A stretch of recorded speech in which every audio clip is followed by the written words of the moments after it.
లోక్సభలో మహిళా reservation bill వీగిపోయింది. బిల్లుకు అనుకూలంగా 298 మంది సభ్యులు ఓటు వేశారు. వ్యతిరేకంగా 230 మంది సభ్యులు ఓటు వేశారు. మొత్తం 528 మంది సభ్యులు ఓటింగ్ ప్రక్రియలో పాల్గొనగా బిల్లు పాస్ కావడానికి కావాల్సిన మెజారిటీ ఓట్ల సంఖ్య 352గా ఉంది.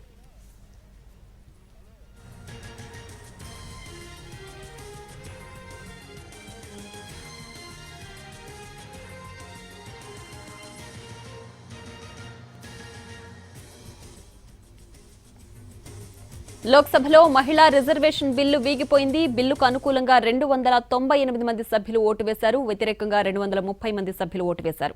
మొత్తం 528 మంది సభ్యులు ఓటింగ్ ప్రక్రియలో పాల్గొన్నారు. బిల్ పాస్ కావడానికి కావాల్సిన మెజారిటీ ఓట్ల సంఖ్య 352గా ఉంది. దీనికి సంబంధించి పూర్తి డీటెయిల్స్ మా ప్రతినిధి ప్రసాద్ ఢిల్లీ నుంచి లైవ్ లో అందించడానికి సిద్ధంగా ఉన్నారు. ప్రసాద్,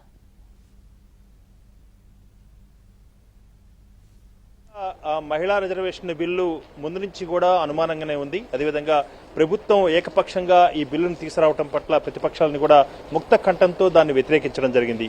ఎప్పుడైతే ప్రత్యేక పార్లమెంటు సమావేశాలు పెట్టడం జరిగిందో దానికి సంబంధించి ప్రతిపక్షాలని కూడా సమావేశమయ్యి అంతే పట్టుదలతో దీన్ని వ్యతిరేకించాలి, ఈ బిల్లును ఏమాత్రం కూడా ఆమోదించడానికి వీల్లేదన్న అంశాన్ని చాలా స్పష్టంగా చెప్పడం జరిగింది. అదేవిధంగా అంతర్గతంగా కూడా వాళ్ళంతా కూడా చర్చించుకొని ఈ బిల్లుని సభాముఖంగానే వ్యతిరేకించాలనే అంశాన్ని కూడా చెప్పడం జరిగింది. ప్రధానంగా 4 పార్టీలు, ఒకటి సమాజ్వాదీ పార్టీ, అదేవిధంగా రెండోది తృణమూల్ కాంగ్రెస్, మూడవది డిఎంకే, ప్రధాన ప్రతిపక్షం కాంగ్రెస్. ఈ 4 పక్షాలన్నీ కూడా ఈ ప్రతిపక్షంలో ఉన్నటువంటి ఇండియా కూటమిలో సభ్యులు పార్ట్నర్స్ గా ఉన్నారు. వీరంతా కూడా దాదాపు ఈ 4 పార్టీలే కలిపి దాదాపు 187 మంది లోక్సభ సభ్యులు ఉన్నారు. ఈ మొత్తం 4 పార్టీలు వ్యతిరేకించడంతో పాటు మిగిలిన చిన్న పార్టీలు కూడా వ్యతిరేకించడంతో ఆ సంఖ్య దాదాపు 230 చేరింది. ఈ రోజు సభాముఖంగా జరిగినటువంటి ఓటింగ్ లో చూసినట్లయితే పూర్తిగా 230 మంది సభ్యులు వ్యతిరేకించడం జరిగింది. హాజరైనటువంటి సభ్యుల్లో 200 మంది సభ్యులు ఉంటేనే ఈ బిల్లు ఆమోదం పొందేందుకు అవకాశం ఉంది. అంటే ఓటింగ్ సరళిని చూసినట్లయితే దాదాపు అధికార పక్షానికి అదేవిధంగా ప్రతిపక్ష కూటమికి చెందినటువంటి మధ్య ఉన్నటువంటి అంతరం దాదాపు 50 నుంచి 60 ఉంది. రాజ్యాంగ సవరణ బిల్లుకు కావాల్సినటువంటి సంఖ్యాబలం లేకపోవడంతో వీగిపోయింది.